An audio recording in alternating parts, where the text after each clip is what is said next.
Hi, I'm Mike from 1A Auto. We've been selling auto parts for over 30 years.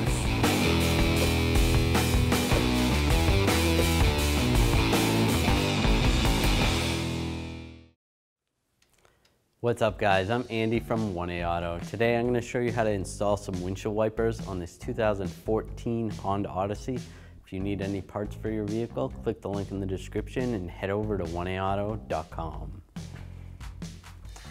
So some of these blades could be slightly different. I'm going to pull up the arm, and then to get this blade off, just position it just like this and then just slide down. There's two little fingers on the top of there. Those fingers just slide out. Set that aside. Now the new blade, these may be different also. There's a little cap right here. Just slide that off. Slide the blade into position and then lock it back down. And we'll do the same for the other side. Thanks for watching.